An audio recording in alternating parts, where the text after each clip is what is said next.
grâce, le Seigneur est avec vous. Vous êtes bénie entre toutes les femmes, et Jésus, le fruit de vos entrailles, est béni. Sainte Marie, Mère de Dieu, priez pour nous pauvres pécheurs, maintenant et à l'heure de notre mort. Amen.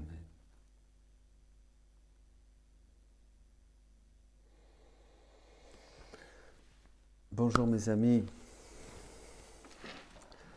Nous sommes tous dans cette retraite forcée. Dieu nous conduit au désert, comme dit le prophète, pour parler à nos cœurs, pour parler au cœur de ses créatures, de ses enfants. Il veut nous ramener à lui. Il a parlé dans le passé par les prophètes, dans ces temps qui sont les derniers, il nous a parlé par son Fils bien-aimé. Et maintenant, comme vous pouvez le découvrir, beaucoup d'entre vous, il nous parle par ce grand don de l'Esprit, sa divine volonté qui veut opérer, régner en nous pour faire retourner l'homme au plan originel, au but, à la finalité, à l'ordre, au rang et à la finalité pour laquelle nous avons été créés. Et il le fait à travers le livre du ciel qui relate tous ces trésors de grâce, toutes ces merveilles que Jésus a révélées à cette pauvre petite Louisa, petite femme de Corato, qui n'avait qu'un an d'école, et qui a cependant écrit 36 volumes d'une grande hauteur spirituelle, théologique et mystique. Voilà, donc à travers ces écrits totalement reconnus par l'Église, bien sûr, je vais vous partager aujourd'hui sur la base d'une conférence qu'a donnée Alexandra Acuña, une jeune femme mexicaine, fille de José Luis Acuña, qui le premier, il y a plus de 30 ans, a rencontré le cardinal Joseph Ratzinger pour lui donner les écrits de Louisa. Et tout a commencé. Tout a commencé, après il y a eu la béatification, la canonisation en 2004 par Jean-Paul II, Saint Jean-Paul II du confesseur et du censeur ecclésiastique de Louisa. Et peu à peu, c'est ce qui était caché et qui était révélé pour maintenant, s'est dévoilé, s'est révélé au monde entier. Dieu nous donne la solution, comme il le dit, à tous les problèmes de l'homme. C'est vivre dans sa divine volonté. Ce n'est plus être dans cette volonté permissive, il y a un enseignement que je vous conseille, mais de revenir dans cette lumière, dans cette divine volonté. Dans ta lumière, nous voyons la lumière pour vivre les choses par lui, avec lui et en lui, et œuvrer avec lui. Voilà, c'est ça le grand don de Dieu, le grand signe. Le signe, c'est comme le signe de Jonas. À partir du moment où cette chose est annoncée, dit Jésus à Louisa, c'est que je veux la faire connaître. Je veux la faire connaître, donc c'est pour vous. C'est pour vous qui êtes chez vous en ce moment, au milieu de cette situation, cette pandémie épouvantable, qui est une parole de Dieu, bien sûr. Nous le verrons dans d'autres enseignements. Vous qui êtes confinés, vous qui écrivez, qui avez peur, d'autres qui êtes plein de joie et disent « Oui, je comprends ». Tout ce que vous pouvez vivre, eh bien, le Seigneur nous a mis en retraite en ce temps de carême pour écouter une parole qu'il adresse au monde, à l'humanité, à chacun de nous. Et justement, en carême, nous nous préparons à la Semaine Sainte et je vais vous partager aujourd'hui, je vous disais, cette conférence d'Alexandra que j'ai repris, travaillé, parce que, bon, évidemment, c'est lumineux, hein, c'est lumineux, sur le cœur de la vie de Jésus qui est la réparation, qui est sa passion, bien sûr, sa passion et sa résurrection. Voilà, tout est dans le Christ, tout est dans le Christ, il est le chemin, la vérité et la vie, donc c'est là que nous aurons des réponses et des solutions. On s'approche de Semaine Sainte et Jésus nous appelle à faire ce qu'il a fait toute sa vie, réparer. Réparer, refaire nos vies et donner au Père ce que nous n'avons pas donné. Et je vais dans cet enseignement faire comme une introduction à ce livre qui est extraordinaire, qui n'est pas un livre de méditation comme les autres. Voilà, c'est les 24 heures de la Passion du Christ, volume 11, qui est donc un des premiers livres qu'a écrit Louisa, le premier je crois d'ailleurs, si je ne me trompe pas, et qui a été déjà reconnu avec l'imprimatur et le niliobstat dès 1929 par Saint Annibal Maria di Francia. Voilà, donc pour que vous puissiez commencer à réparer, parce que c'est ça qui attire la bénédiction sur le monde.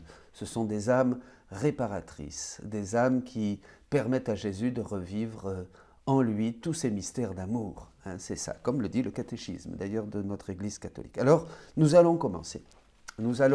C'est quelque chose de très profond. Vous allez entendre des choses que vous n'avez jamais entendues, que moi d'ailleurs non plus. J'ai découvert ça il y a 3 ans, quand j'ai découvert Louisa. La vie dans la divine volonté, vous savez, nous fait faire un bond en Dieu, en théologie, en spiritualité, absolument inimaginable. Donc voilà, mes amis, nous allons commencer cet enseignement.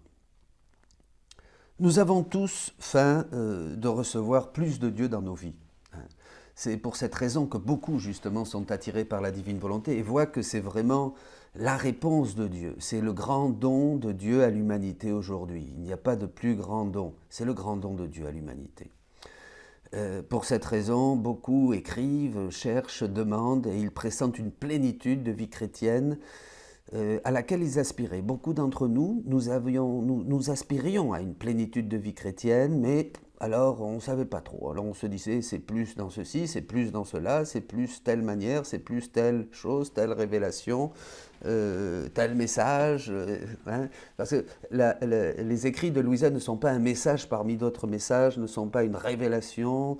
Nous le verrons, vous le verrez, petit à petit. Il s'agit vraiment du troisième fiat, c'est-à-dire du fiat de l'esprit, la grande Pentecôte d'amour qui ouvre le ciel à l'humanité qui est dans une perte, dans une descente vertigineuse vers le mal et le péché. Jésus donc veut, dans ces temps où le péché abonde, révéler sa miséricorde et faire abonder sa grâce, comme dit la parole de Dieu. Voilà. Donc, peut-être plus encore en ces temps où nous sommes enfermés chez nous, dans ce désert imposé par le ciel, puisque tout est volonté de Dieu, bien sûr, Dieu nous parle, pour nous qui sommes les croyants, puisqu'il ne veut pas qu'un seul cheveu de notre tête tombe sans sa permission, donc il ne veut pas non plus une pandémie, et si elle est là, c'est qu'il la permet, et c'est pour quelque chose. On reprenait le pape Benoît XVI qui disait bien que Dieu, bien souvent, nous montre son amour dans les temps passés comme aujourd'hui, à travers, je pourrais vous donner la référence, il nous manifeste son amour à travers des châtiments, à travers des moments d'épreuve, à travers des moments difficiles qui sont les conséquences de notre péché. Pourquoi ? Parce qu'il ne veut pas que l'homme meure, dit le prophète Ézéchiel, mais se convertisse et retrouve la vie. Et c'est ce que Dieu veut. Ce qu'il importe à Dieu, ce sont nos âmes qui sont immortelles. Ce n'est pas notre petit bien-être terrestre tel que nous, très égoïstement et très humainement, nous le recherchons avec avidité. C'est pas ça. Voilà. Donc, le Seigneur nous parle. Il faut chercher ces choses d'en haut maintenant, comme dira l'apôtre Paul dans sa lettre aux Colossiens. Chercher les choses d'en haut et pas celles de la terre, car celles de la terre semblent disparaître. Vous voyez ce que je veux dire ? Elles ne sont plus là. Nous nous approchons de cette semaine sainte et nous aurons des cœurs tout dépouillés. Voilà, tout dépouillés, tout pauvres. Nous n'aurons pas les belles célébrations dont nous avons l'habitude. Nous serons dans la solitude. Nous aurons une semaine sainte un peu comme celle de Jésus. Voilà, dans l'aridité, la pauvreté, l'abandon de tous, sans appui, sans rien, et nous n'aurons qu'une seule chose à faire, nous abandonner dans les mains du Père. Et pensez, et je le demande, et prions pour ça mes amis, pensez que ça peut être une très belle semaine sainte. Pour ça, je vous invite au moment des messes, au moment de prière, tout ce que vous faites en famille, votre chapelet, de vivre tout avec profondeur, avec intensité. Je disais à quelqu'un hier, tu pries un peu, tu as envie d'arrêter de prier, continue encore 1 minute, continue 5 minutes, continue 10 minutes. Et tu vas voir que tu vas rentrer dans une autre dimension, dans quelque chose de plus profond en Dieu. Vivez à un autre rythme. Je vous le dis, vivez à un autre rythme. Alors, avec ce livre, qui est plus qu'un livre, qui est un trésor du ciel, plus on le découvre, plus vous verrez, Alors, comment réparer? Alors, beaucoup d'entre nous ont entendu comment réparer, hein? Eh bien, nous avons ce livre de réparation, un livre de réparation divine, des réparations que nous pouvons faire nôtres. Très jeune, Louisa commença à méditer sur la passion de Jésus. Et comme nous, inspirée, guidée par Jésus, ben, elle s'efforçait d'entrer, et d'écouter, de voir tout ce que Jésus avait souffert dans sa passion. Mais plus que ça, Jésus l'enseignait peu à peu à entrer dans ses douleurs pour recevoir des biens spirituels. Louisa disait que tous les biens spirituels, le disait aussi Sainte Thérèse d'Avila, lui venaient par la méditation de la passion. Hein, d'autres saints aussi ont dit ça. Saint Thomas d'Aquin disait que la passion était la source, la passion de Jésus, la méditation de la passion de Jésus, Saint Alphonse de Ligorie aussi. Hein, déjà, vous voyez, tous ces saints qui nous ont annoncé de manière prophétique le chemin de Jésus, la vérité de Jésus, la vie de Jésus, et tout particulièrement dans sa passion, où sont vraiment tous les trésors de son cœur. Donc elle méditait à l'aide de Jésus qui l'a guidée, chacune de ses souffrances, et elle découvrait toujours de nouvelles grâces, de nouveaux trésors, de nouvelles lumières, hein, de nouveaux sens, voyez, de nouvelles manières de réparer. Elle commença, comme nous, par les évangiles, bien sûr. Elle méditait la passion telle que les évangiles nous la rapportent. Mais peu à peu, Jésus, lui, a fait découvrir ce qui se passait en lui. C'est là où nous allons commencer à voir des choses très profondes. En lui, à travers ses souffrances, elle est entrée comme dans une autre dimension. Nous allons voir un texte. En effet, ce que nous connaissons de Jésus, nous, durant sa passion, sont essentiellement ses souffrances extérieures. Nous connaissons ce que nous relatent les évangiles synoptiques, Saint Jean, la description, et puis ce que aussi d'autres saints nous ont partagé. Je pense à Sainte Catherine Emmerich, je pense à Marthe Robin, je pense à d'autres aussi, à Maria Valtorta, toutes ces descriptions très très très belles de la passion de Jésus, qui ont été enrichies par les révélations privées. Et beaucoup d'autres, bien sûr. Au cours de l'histoire. Mais ce qui se passait à l'intérieur de Jésus, durant sa passion, ne se connaît que très peu. On se réfère aux souffrances, bien sûr, en supposant d'une manière humaine. On a souffert cela, donc en voyant ce qu'a souffert Jésus, comme par exemple la trahison de Judas, la trahison d'un ami, nous déduisons que ça a dû être terrible, parce qu'on a tous peut-être vécu la trahison d'un ami, et c'est quelque chose de très douloureux. On imagine aussi la douleur de Jésus quand il a croisé sa mère et qu'il l'a vu souffrir. Ça a dû être aussi très douloureux, l'abandon des siens, bien sûr, les douleurs physiques, bon, dans la mesure où nous avons eu des douleurs physiques, bien sûr, les clous, la croix, la flagellation, etc. Donc nous déduisons à partir de notre expérience humaine un peu ce que Jésus a dû souffrir, et nous en avons une idée. Mais ce que nous ne connaissons pas, c'est la dimension divine des souffrances de Jésus.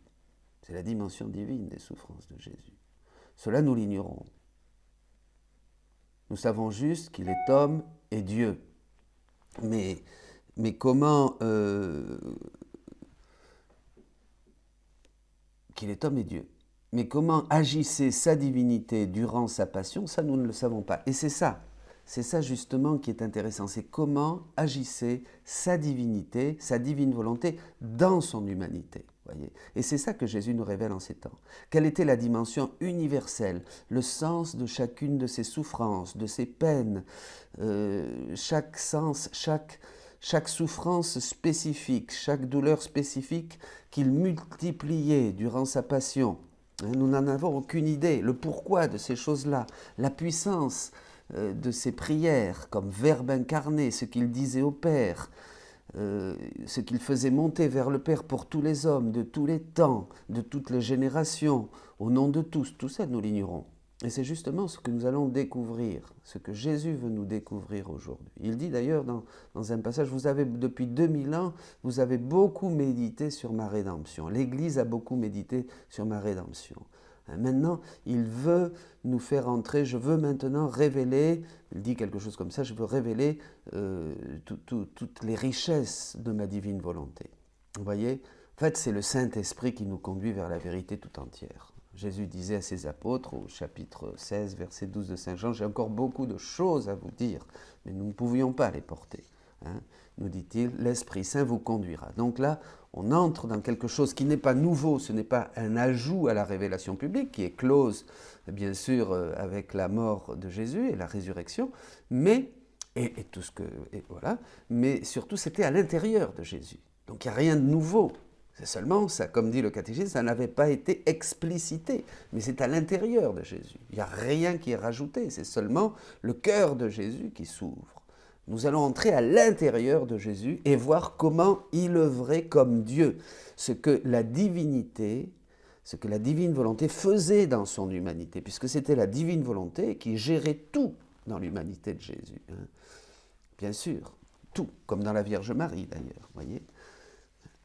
Nous allons découvrir alors cette dimension infinie, immense et spirituelle qui est en lui pour, attention, c'est pas seulement qu'on va voir ça, ah c'était merveilleux, non, nous allons nous l'approprier. Et c'est là la vie dans la divine volonté. Nous allons faire nôtre cette vie de la divine volonté dans l'humanité de Jésus. Nous allons le prendre. Jésus dit à Louisa, entre en moi, prends tout ce que tu veux. C'est ça qui est extraordinaire. Nous allons devenir des photocopies, à un moment, Jésus dit, des duplicateurs de la vie de Jésus. Je ne sais pas si vous vous rendez compte, mes amis. Mais on n'est plus derrière là, à faire des prières et des petits efforts pour essayer d'atteindre quelque chose et de mériter une grâce. Non, nous agissons avec le Seigneur. C'est notre petit rien, nos petits actes, notre vie de créature plongée dans la divine volonté pour agir en tout avec Jésus, pour devenir une extension de son humanité. Vous voyez, c'est extraordinaire. C'est quelque chose d'inimaginable. Il n'y a que l'expérience. C'est pour ça, ne doutez pas, on ne rentre pas avec sa tête dans la vie, dans cette vie de la divine volonté. On croit d'abord, il faut accueillir le don de Dieu, on croit, nous apprécions et nous commençons à découvrir et nous faisons nôtres ces choses. Voyez. Et après, l'expérience vient et ça va très vite. Ça va très vite, on expérimente un nouveau baptême. Jésus le dit dans le tome 11, c'est un nouveau baptême très très fort, très puissant, où la vie divine commence à s'infuser en nous, vous voyez, et change tout bien sûr. Et c'est ça la grâce, ça ne peut pas être une petite grâce. Dieu veut donner, à l'aube de ce 3e millénaire, disait le pape Saint Jean-Paul II, un don du Saint-Esprit qui est une nouvelle et divine sainteté. Une nouvelle et divine sainteté, vous voyez, c'est extraordinaire. Une sainteté divine pour ses enfants, pour ceux qui disent oui. Alors, bon, revenons.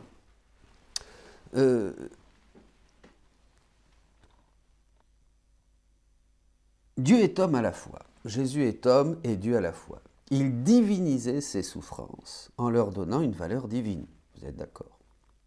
Éternelle, universelle. C'est cela qui donne aux souffrances de Jésus une souffrance rédemptrice. Il ne s'agit pas de la souffrance extérieure, mesurable, ou humainement, comme nous la connaissons. Beaucoup d'hommes et de femmes ont souffert, d'ailleurs, de beaucoup de manières, durant l'histoire. Mais quelles étaient les souffrances de Jésus? En quoi sont-elles différentes des souffrances des hommes? Je pense aux meilleurs d'entre nous, bien sûr. Je pense aux saints, aux martyrs, aux personnes exceptionnelles qui ont jalonné l'histoire de l'Église. Leurs souffrances étaient des souffrances de créatures, elles ne pouvaient pas les sauver. Tandis que celles de Jésus étaient les souffrances d'un Dieu. Et il voulait qu'il souffrait avec sa divine volonté. C'est la divine volonté qui donnait à Jésus ses souffrances, bien sûr. Ce n'est pas lui qui choisissait. C'est une seule et même chose en Jésus. Les souffrances vécues dans sa divine volonté avaient une dimension donc toute divine. Toutes les souffrances de Jésus vécues dans la divine volonté avaient une valeur infinie. Donc Jésus a d'abord fait méditer ça à Louisa. Il a fait méditer ses souffrances extérieures, dans l'Évangile, comme nous. Mais peu à peu, il lui enseigne ses souffrances intérieures, afin de lui faire comprendre comment œuvrer sa divinité dans son humanité, ce que faisait la divine volonté dans sa volonté humaine. Voyez, Jésus va s'ouvrir comme un fruit et découvrir à Louisa les trésors de sagesse et de science qui habitent son cœur. Saint Paul dit dans la 2e aux Colossiens que c'est un plein épanouissement de l'intelligence de l'homme qui pénètre le mystère de Dieu. Ce mystère, nous le verrons, n'est autre que la connaissance de la divine volonté. Voyez, Colossiens 2, 3.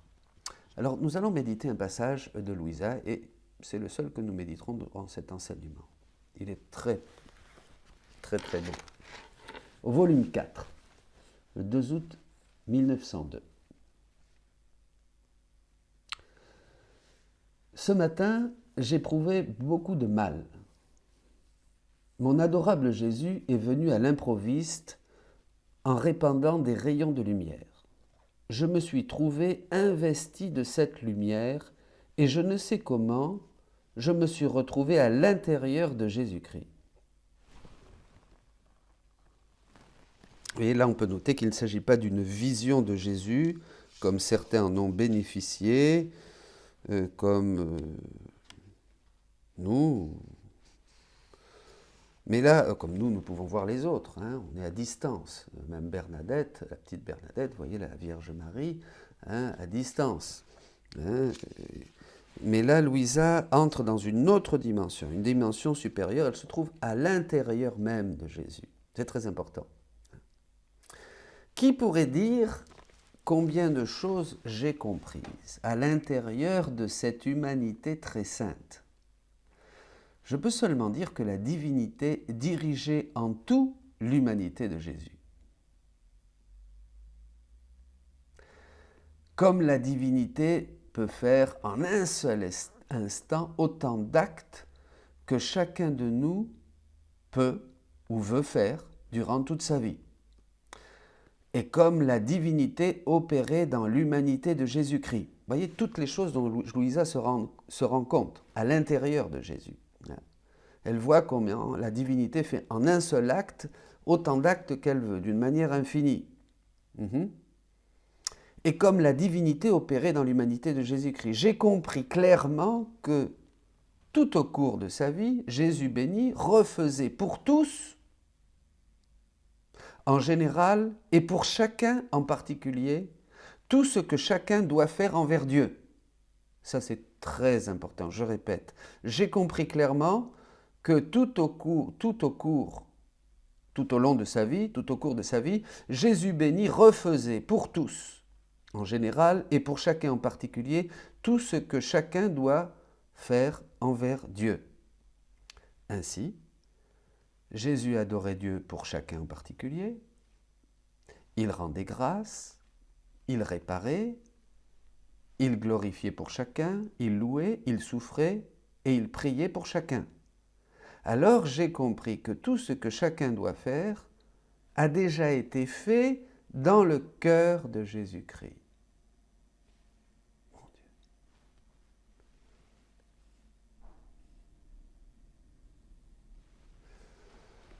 Jésus nous voyait tous dans l'éternel présent de sa divinité. Vous êtes d'accord? Pendant sa passion, il nous voyait tous. Tous ceux qui sont morts depuis le péché d'Adam, nous en ce moment ici, vous qui m'écoutez, et il s'agit de voir que nous ne les avons pas reçus et comment faire pour les recevoir. Alors comment faire pour recevoir ces bénédictions? Eh bien en vivant et en faisant tous nos actes dans la divine volonté. Ce que nous n'avons peut-être pas fait jusqu'à maintenant. Nous avons essayé de faire la volonté de Dieu, mais pas de vivre dans sa divine volonté. Et nous verrons, c'est une introduction, et nous verrons de quoi il s'agit, même si c'est très simple. Viens Jésus faire ceci avec moi. Viens Jésus travailler avec moi.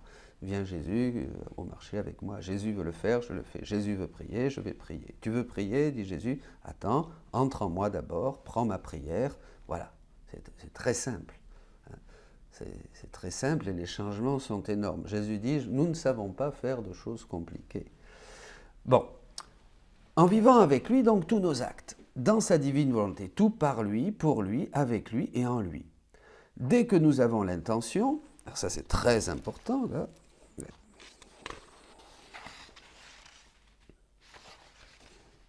Dès que nous avons l'intention, le tour est joué. Parce que c'est l'intention qui change l'acte. Vous comprenez? Parce qu'on se demande comment. L'intention change l'acte. Un acte au départ tout humain, comme par exemple balayer le couloir, nous le faisons avec l'intention, maintenant je vais le faire, Jésus veut le faire, je vais le faire avec lui. Puisqu'il a fait déjà tous ces actes. Tous ces actes que nous faisons, les actes saints, les actes bons, les actes nets, Jésus l'a fait comme vrai Dieu, vrai homme, durant sa vie terrestre. Donc nous pouvons les refaire. Il n'y a que les actes pécamineux qu'il n'a pas fait.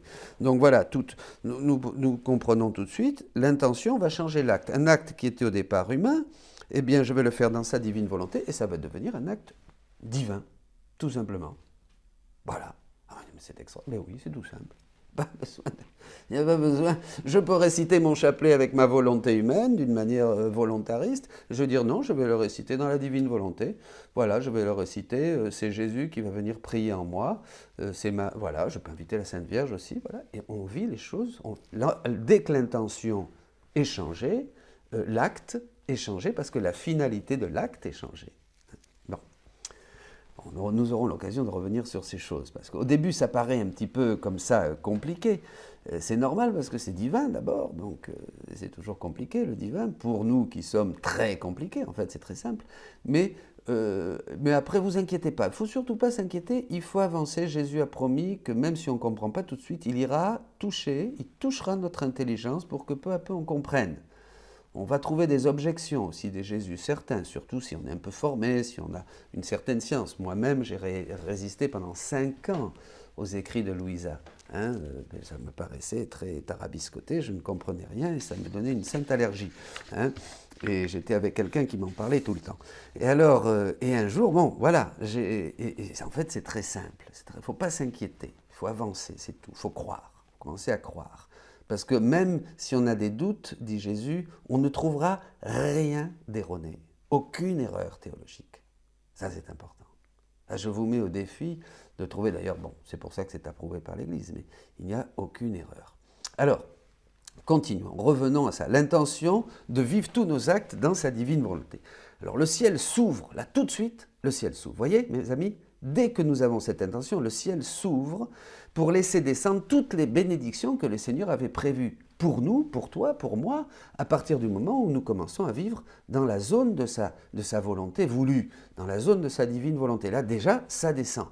Ça tombe dans nos vies, ça change tout. Nous voyons dans ta lumière, nous voyons la lumière. Dans la divine volonté, nous recevons tous les biens du ciel. C'était le plan initial de Dieu. Ah, j'arrête. Voyez ? On revient aux origines. Nous étions faits pour vivre dans la divine volonté. Jésus dit à Louisa que la volonté humaine n'est pas faite pour être vide de la volonté de Dieu. Elle était un récipient pour contenir la divine volonté, opérante, agissante, régnante, et faire de l'homme un pur écho de la divinité. Et le roi de toute la création. Vous comprenez ? Il faut toujours revenir, comme disent nos frères juifs, tout est contenu dans le début, dans la semence. Alors c'était le plan initial de Dieu. Il voulait nous enrichir à travers chacun de nos actes. Chacun des actes d'Adam était source de grâce et de bénédiction, de glorifier. Il glorifiait le Père et tout le cosmos, toute la création, tout vibrait, décadent, chantait, louait, agissait, respirait, marchait, puisque il était dans cet acte unique et éternel de Dieu, donc ça se répercutait partout. Cette misère de l'enfant prodigue qui est la nôtre, c'est parce que nous ne sommes plus dans la maison du Père et nous avons perdu tous les biens spirituels. C'est ça, cette misère. Et les conséquences de cette misère, comme nous le voyons, les guerres, l'immoralité, la corruption, les maladies, les pandémies, les violences, l'avortement, la méchanceté, le mensonge, tout ça n'est venu que parce que l'homme est sorti de la maison du Père et s'est retrouvé à rien. Il n'y a plus que la nourriture des porcs à ses côtés qui lui fait envie parce qu'il n'a plus rien. Quand est-ce que nous allons rentrer en nous-mêmes et dire non, je vais retourner à la maison du Père ? Voyez ? Et c'est ça la vie dans la divine volonté. Et pour cela, Jésus est venu comme médiateur, comme chemin, vérité et vie, pour amorcer. Il va faire marcher le paralytique, il va ouvrir les yeux de l'aveugle-né, il va nous toucher, il est le royaume de Dieu au milieu de nous, il va commencer à guérir l'homme, lui donner des grâces, des appuis, des secours, les sacrements, les saints. Pendant 2000 ans, il va nous faire méditer pour tout. Comme dit Jésus, tout ce que j'ai fait, mes prophètes, ma vie sur terre, les saints et les apôtres que j'ai institués, les sacrements, tous les saints, tout était en vue que l'homme, maintenant, revienne et prenne possession de la vie dans la divine volonté. C'est très important. Pardonnez-moi cette parenthèse, je continue pour ne pas... mais c'est très important. C'est très très important. Donc c'était le plan de Dieu. Il voulait nous enrichir à travers de ça. Quel amour de Dieu qui veut nous enrichir à chaque acte que nous faisons dans sa divine volonté. Vous vous rendez compte, mes amis? Chaque acte. Prendre un livre, regarder, marcher dans la rue. Il suffit de dire, c'est toi qui marches, prends mes pas. Jésus dit à Louisa, je suis le pas, mais il me manque des pieds. Je suis l'œuvre, mais il me faut des mains. Je suis la palpitation, mais il me faut un cœur. Donc, vous voyez, c'est une infusion de la vie divine, à chaque acte fait dans la divine volonté. Alors, que se passe-t-il? Bien, d'abord, on revient un peu. Nous naissons, et à cause du péché, notre volonté est séparée de Dieu. Notre volonté est séparée de Dieu. De plus, nos péchés personnels nous éloignent encore plus de Dieu, bien sûr. Nous éloignent encore plus de Dieu. Voilà. Nos actes, donc, n'ont plus Dieu comme finalité. Vous êtes d'accord? Nos actes n'ont plus Dieu comme finalité, mais nous-mêmes, nos intérêts, nos passions, nos besoins très légitimes, certes, bien sûr, mais aussi nos plaisirs, nos égoïsmes. En fait, nous ne faisons plus rien en communion avec Dieu pour Dieu. Voilà.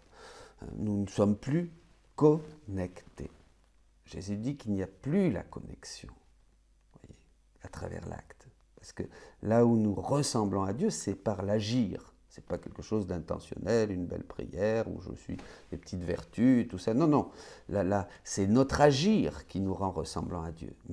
Parce que nos actes nous transforment aussi, bien sûr. Ce qui transforme chacun de nous, c'est un acte. Nous l'avons vu, avec les vertus et les vices, d'ailleurs. On est transformé dans le bien ou on est transformé dans le mal. Bon, on ne va pas... Alors donc, voilà, on revient là-dessus. Voilà. De plus, nos péchés personnels nous éloignent de Dieu. Nous ne faisons plus rien en communion avec Dieu, nous ne sommes plus connectés, bien sûr, nous sommes de plus en plus pauvres, séparés de Dieu. Voilà. Nous sommes séparés de Dieu dans une recherche de commodité, de bien-être, voilà, ou de renommée, qu'on ne dise pas du mal de nous, on va faire tout un tas de choses, nous agissons par vanité, beaucoup d'autres raisons, sauf l'unique et vraie raison qui est de tout faire pour la gloire de Dieu. Vous vous rappelez, comme dit saint Paul, que vous mangiez, que vous buviez, quoi que vous fassiez, faites tout pour la gloire de Dieu. Vous trouvez cette référence qui est importante. Voilà. Oui. Colossiens 3,17. Quoi que vous puissiez dire ou faire, que ce soit toujours au nom de notre Seigneur Jésus, rendant par lui grâce à Dieu le Père. Voilà. Nos actes donc se trouvent vides. Là, c'est très important tout ce que je vous partage, parce que vous allez comprendre le pourquoi de Jésus-Christ.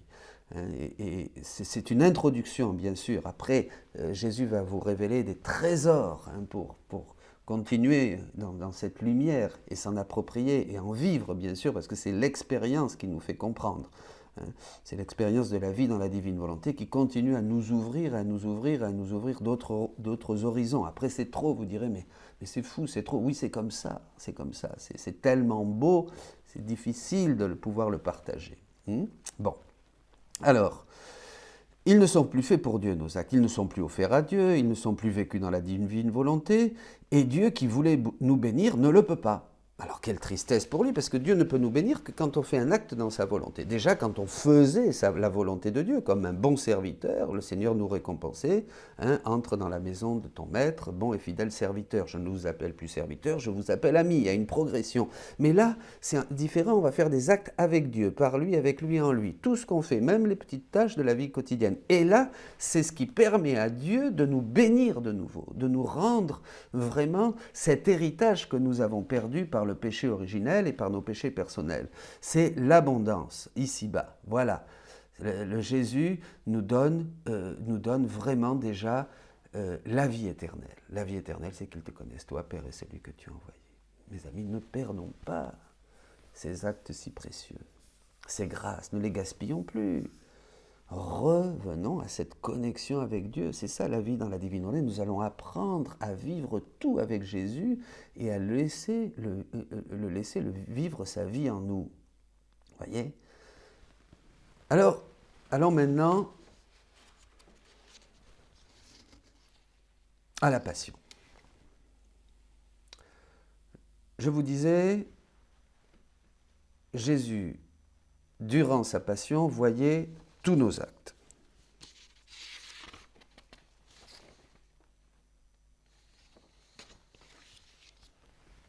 Il souffrait, il réparait pour tous les actes mauvais, bien sûr, mais il voyait aussi les actes indifférents, sans amour de Dieu, sans remerciement, sans action de grâce, les actes déconnectés, voilà.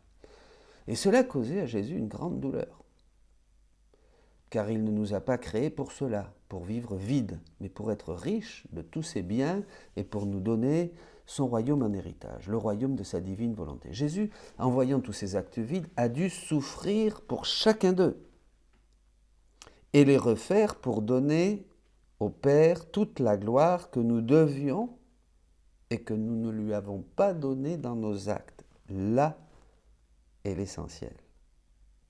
Tous ces actes que nous avons fait déconnecter depuis le péché d'Adam, puisque nous ne sommes plus en connexion continue avec Dieu, tous ces actes, tout simples, de marcher, de manger, de respirer, je ne parle pas des mauvaises choses, eh bien, il a fallu que Jésus les souffre, puisqu'il les avait, ces actes qui étaient les nôtres dans son éternel présent, donc ces actes donnaient la mort à Jésus, à son humanité, pour nous donner la vie.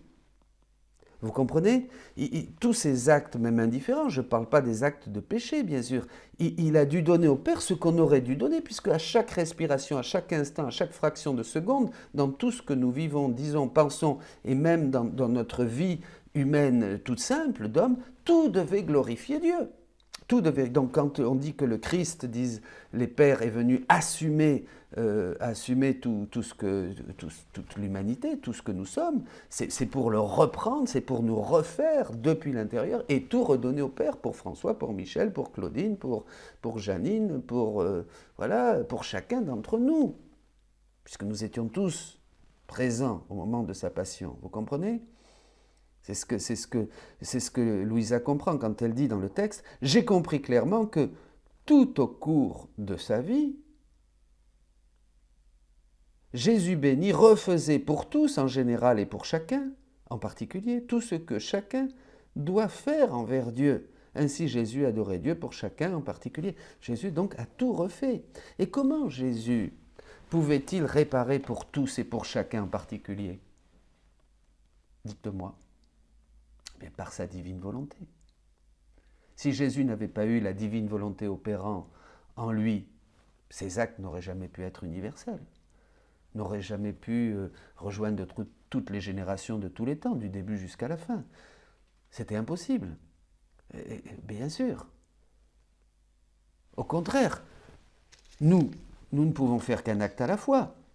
Mais Dieu, dans sa toute-puissance, n'est pas limité. Rien ne limite Dieu. Moi, je ne peux pas manger et vous parler à la fois. Jésus, lui, peut tout multiplier à l'infini et agir partout à la fois. Même, on pense aux saints qui déjà, il y avait des saints qui se biloquaient, qui étaient en deux lieux différents et qui faisaient deux choses à la fois. Mais bon, pour Jésus, c'est beaucoup plus. Comme dans le ciboire aussi. Prenons l'exemple du ciboire. Dans le ciboire, Jésus multiplie sa vie en autant d'hosties qu'il y a dans le ciboire. De la même manière, Jésus multipliait ses actes, ses prières et ses adorations pour tous, pour chacun de nous, tout ce que nous aurions dû donner au Père, eh bien Jésus l'a refait durant sa passion, et durant toute sa vie d'ailleurs. Hein. Là on parle de la passion. Mais dès son incarnation, dès le sein de Marie, il a commencé à tout refaire.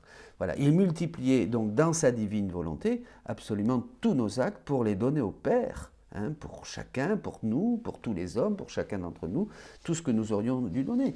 Par exemple, il donna une adoration divine au Père pour toutes les adorations que nous ne donnons pas à notre Père, dans nos actes, dans chacun de nos actes, puisque tout doit glorifier Dieu. Nous respirons, à chaque respiration, nous devrions, comme Jésus, glorifier Dieu, bien sûr. Hein, vous voyez, tout est uni, Dieu agit partout. Alors, il ne respirait pas comme chacun d'entre nous, Jésus, il respirait comme Dieu, hein, comme Adam. Adam, quand dans le jardin, tout ce que faisait Adam était vécu dans la divine volonté, donc tout faisait vibrer complètement le ciel et la terre, vous voyez, c'était un même acte. Tous les actes d'Adam étaient unis à l'acte unique et éternel de Dieu, donc il y avait une répercussion. Hein, nous voyons bien qu'il y a une totale déconnexion. Donc Jésus va revenir pour tout reconnecter, pour reprendre tous les hommes dans son humanité, hein, pour tous les hommes, dans tout ce que nous sommes, individuellement, et dans tous nos actes, nos pensées, nos paroles, tout ça, et il va tout refaire. Il va nous donner une vie nouvelle.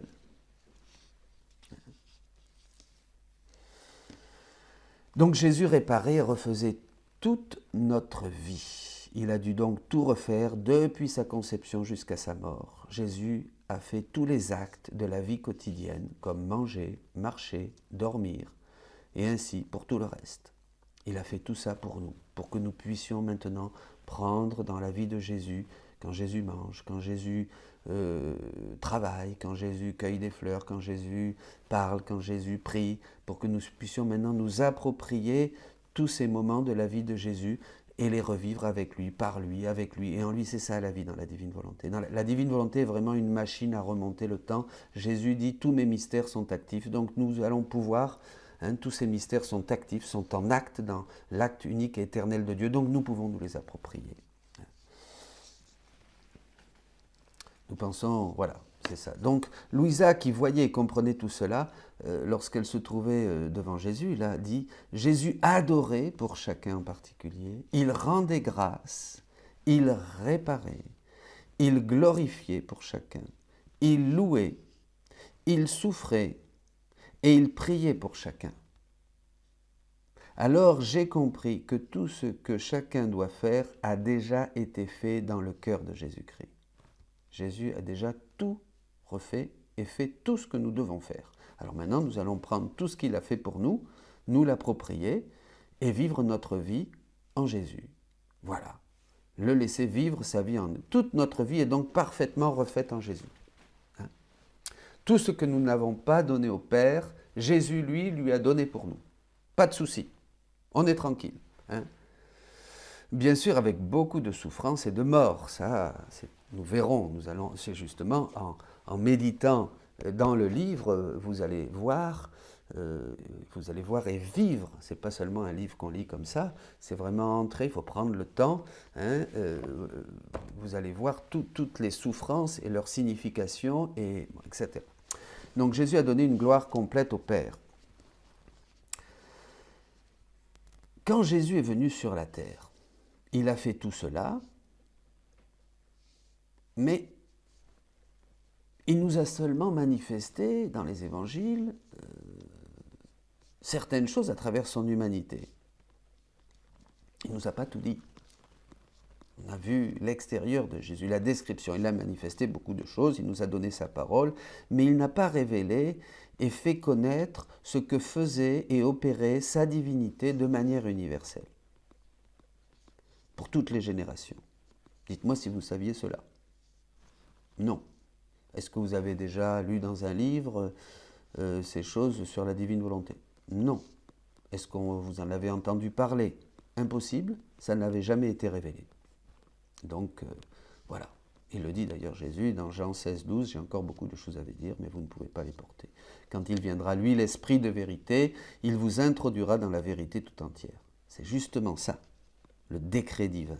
Après le décret de la rédemption, après le décret de la création, après le décret de la rédemption, c'est-à-dire ce que la Trinité très sainte décrète, la création, Dieu l'a décidé, fiat, et la lumière fut, la rédemption, fiat, me voici, pour faire ta volonté, voilà, le fiat de Jésus, le fiat de Marie, et ensuite le fiat du Saint-Esprit, le troisième fiat, que ta volonté soit faite sur la terre comme au ciel. C'est le troisième décret divin, voyez, et c'est ça que nous donne la divine volonté. Elle nous fait entrer dans l'accomplissement du Notre Père. Bon, on ne va pas revenir sur ces choses parce que nous en avons et nous en reparlerons à d'autres moments. Donc, on ne savait pas tout cela. On ne savait pas comment agissait la divinité dans l'humanité de Jésus. Rappelons-nous que Jésus, durant son temps sur la terre, a appelé tous les hommes à le suivre et à l'imiter. D'accord ? Par la suite, beaucoup de saints ont imité le Christ. Saint Paul le dit, d'ailleurs, comme moi, soyez mes imitateurs. Imitez le Christ. Aujourd'hui, Jésus veut nous faire connaître, pas seulement une imitation, son imitation, ça pendant 2000 ans, nous avons eu Saint François, l'humilité, Saint Benoît, l'obéissance, Saint Ignace, Sainte Thérèse, la petitesse, l'humilité, l'enfance, l'abandon, une richesse pendant 2000 ans extraordinaire. Jésus a été le modèle pour tous ces hommes et toutes ces femmes et tous ces modèles de sainteté. Aujourd'hui, Jésus veut nous faire connaître sa divine volonté et comment elle œuvrait dans son humanité. C'est pour ça qu'on va parler d'une sainteté divine, d'une nouvelle et divine sainteté. Les saints des derniers temps, vous vous rappelez la prophétie de Saint Louis-Marie Grignon de Montfort. Comment elle œuvrait cette divine volonté dans son humanité. Jésus a commencé d'ailleurs avec Marguerite Marie. Voilà, là, Marguerite Marie, en 1675, déjà, il orientait nos regards vers son cœur transpercé. Voilà ce cœur qui a tant aimé les hommes, et pour reconnaissance, je ne reçois de la plupart que des ingratitudes, et par leur irrévérence, et leur sacrilège, et les mépris et les froideurs qu'ils ont pour moi dans ce très saint sacrement d'amour. Je ne reçois de la plupart que des ingratitudes. À cause des 6. Voilà. Donc déjà, voyez, il révéla à Sainte Marguerite Marie son Sacré-Cœur. Aujourd'hui, 2 siècles après, Jésus fait entrer Louisa. Il met sa tête dans son cœur pour lui révéler clairement tous ses trésors. C'est là la grande différence.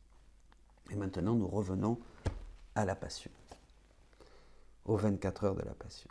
Parce que c'est là où nous allons apprendre à faire des réparations divines. Et vous allez voir que ce sont les plus puissantes réparations, les plus puissantes prières, puisque nous nous approprions, entre en moi, prends ce que tu veux, les réparations et les souffrances de Jésus.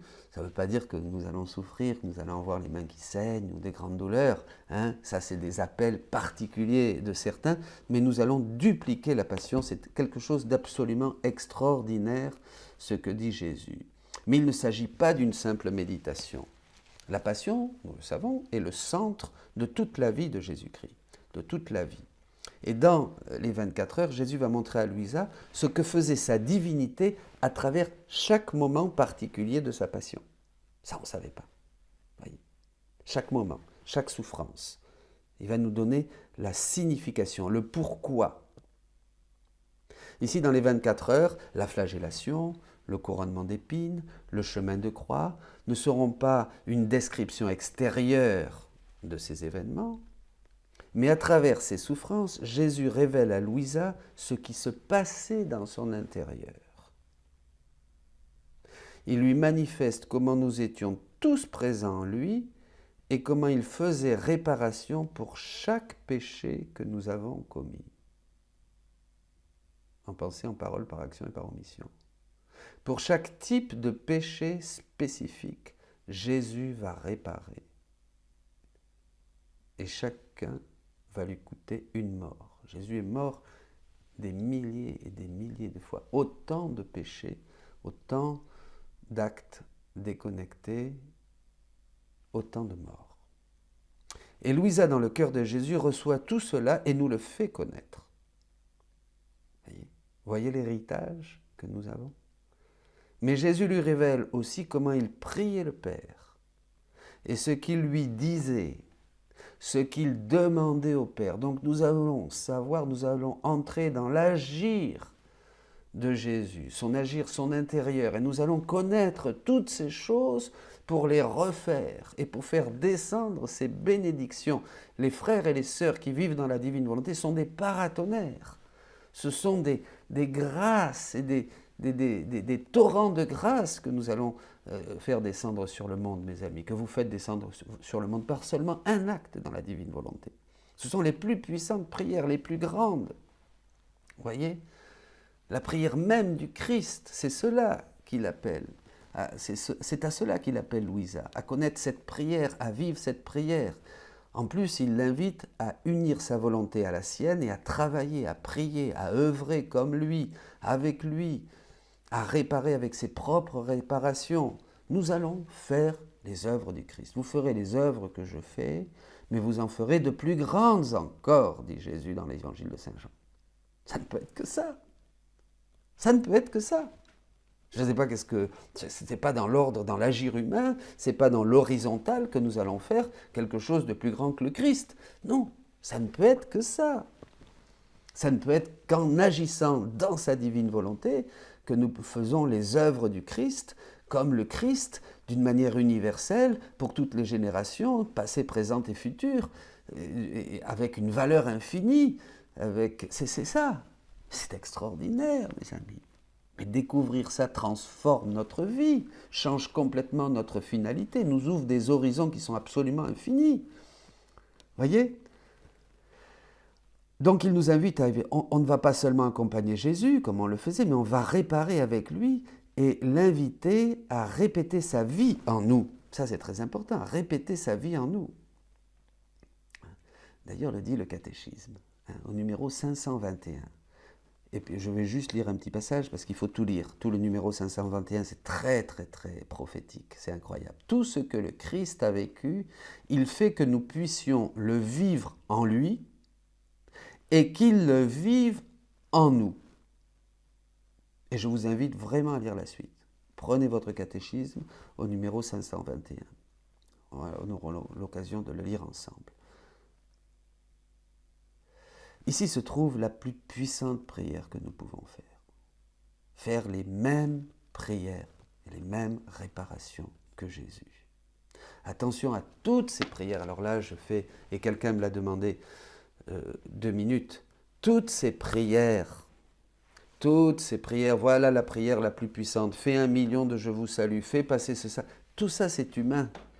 Un seul acte dans la divine volonté, la plus puissante des prières. Alors attention à ça, parce que c'est encore, on dévie là, on part en vrille de nouveau. Je vais vous dire ce que dit la Vierge Marie, qui mieux que Marie peut nous enseigner. La Vierge Marie dit à Louisa, écoutez bien, les plus puissantes prières sur le cœur de mon Fils, et qui l'attendrissent le plus, le sont quand les créatures se revêtent de tout ce qu'il a fait et souffert. Je pense à saint Paul qui dit dans un endroit « revêtez le Christ ». Il a fait don de tout cela à ses créatures. Donc, ma fille, prends sur ta tête les épines de sa couronne. Prends les larmes de ses yeux. Imprègne ta langue de son amertume. Revêt ton âme de son sang. Orne-toi de ses plaies. Transperce tes mains et tes pieds de ses clous, et comme un autre Christ, présente-toi devant la majesté divine. Ce spectacle touchera son cœur, et rien ne te sera refusé. Mais comme bien peu savent se servir des dons que mon Fils leur a donnés.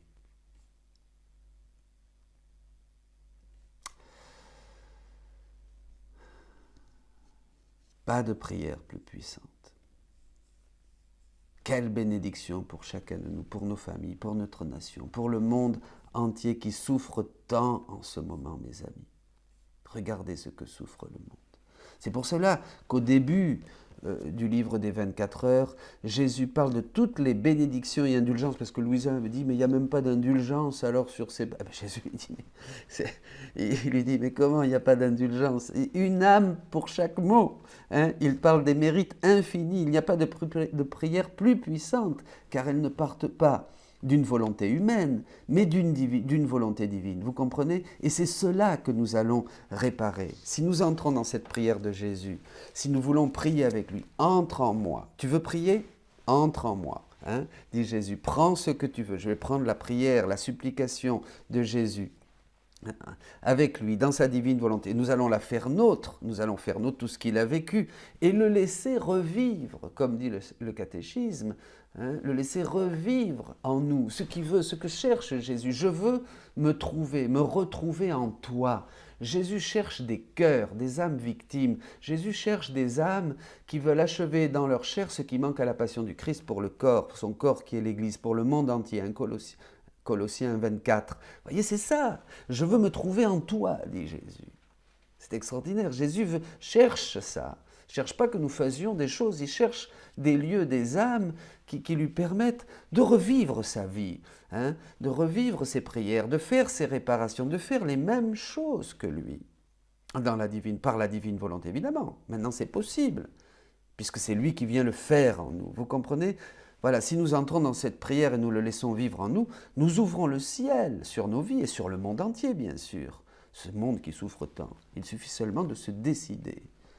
Il suffit de se décider, dit Jésus, et le tour est joué, à vivre nos petits actes et nos prières, notre vie de tous les jours, tout ce que nous faisons. Inviter Jésus dans chaque acte. Inviter, viens, divine volonté, faire ça avec moi. C'est ça. Il faut noter aussi que la passion de Jésus et cette forme toute divine de prière et de réparation est une porte. Au début, Jésus révèle ça à Louisa. Jésus va ensuite révéler à Louisa ce qu'il faisait dans tous les autres moments de sa vie. Là, évidemment, c'est tout le livre du ciel, c'est 36 volumes. Il y a des trésors, surtout dans la vie cachée, parce qu'on pense, par exemple, je prends l'exemple de la vie cachée pour terminer, pendant 30 ans, on se dit, mais qu'est-ce qu'il a fait ? Il était resté là, à la maison, comme un grand garçon, hein, avec Marie et Joseph, à faire des... Mais non, non. Mon Dieu, mais évidemment, c'est pour ça que c'est mystérieux, c'est les années obscures. Il y en a qui ont dit les années obscures de la vie de Jésus. Vous voyez, non, mais bien sûr que non. Alors Jésus va révéler tout ça à Louisa, pas seulement pour me dire, voyez ce que j'ai fait, c'est beau, mais non, pour me dire, c'est pour toi. Je vous donne ma vie. C'est pour toi pour que tu le prennes. Vous voyez ? Dans la divine volonté, nous nous approprions tous les mystères, comme le dit le catéchisme, un peu plus loin, du 521, tous les mystères et tous les états, tous les mystères de Jésus, pour que Jésus puisse les revivre en nous. En fait, nous devenons comme d'autres Jésus, mais c'est extraordinaire. Peu à peu, nous allons nous familiariser avec cette manière de prier. Alors ça va changer beaucoup de choses, bien sûr. Votre manière de prier va changer, votre manière de vivre les sacrements va changer, votre manière oui, tout va changer. Votre manière d'aimer les autres va changer, bien sûr. Votre manière de vous abandonner à la providence va changer, de voir le monde va changer. Votre manière de faire action de grâce, vous allez dans vos prières, maintenant, vous dites, ben, Jésus, je t'offre ton propre amour. Moi, je ne peux pas offrir mon amour si pauvre et minable de Dominique. Vous voyez, quand je communie, maintenant, j'ai compris ça après beaucoup d'années. Je prends l'amour. Jésus, je t'offre après ton propre amour. Vous allez pouvoir communier, maintenant que vous êtes privé. Il y a un diaporama justement sur ça, sur la communion, plus de messes. Il y a 2 diaporamas très importants que vous pouvez regarder sur le site et qui sont sur Internet. Voilà, comment communier, comment vivre quand il n'y a pas de messe. Qu'est-ce que nous devenons ? Nous devenons, eh bien, nous sommes transformés dans la vie réelle de Jésus. C'est extraordinaire. C'est plus que la communion spirituelle. On peut faire la communion spirituelle, c'est une communion spirituelle, mais c'est beaucoup plus, puisque Jésus, par sa divine volonté, nous donne sa vie même divine qui rejoint tout ce que nous sommes, nos pensées, nos actes, nos paroles. Nous devenons une hostie. Nous devenons une hostie. Voyez. Et donc, oui, voilà, sur l'Eucharistie, mes amis, c'est infini. Hein, j'en suis au béaba, je découvre. Voyez, vous pouvez donc, voilà, donc peu à peu, nous allons nous familiariser avec cette vie nouvelle. C'est vraiment une vie nouvelle, c'est vivre dans la divine volonté. Et voilà. Et je termine avec une citation très belle et je vous donne la bénédiction pour continuer, pour vous préparer. Jésus dit au volume 12, 18 mars 1917, les âmes qui vivent dans ma volonté répètent ce que j'ai fait. Quand elles seront avec moi au ciel, quel sera leur contentement? Elles qui auront vécu en moi et qui, avec moi, auront embrassé toutes les créatures et réparé pour elles. Que Dieu vous bénisse, et je demande à Jésus miséricordieux une nouvelle effusion du Saint-Esprit sur vos vies. Je demande que du cœur du Père de qui descend tout don parfait, des grâces, des lumières, une force nouvelle, visite chacun et visite notre monde pour que nous rendions grâce. Parce qu'aujourd'hui, la volonté de Dieu peut se faire sur la terre comme au ciel, à travers le don infini, inimaginable, jamais vu auparavant, prodige des prodiges, de la divine volonté au milieu des créatures. Au nom du Père, du Fils et du Saint-Esprit.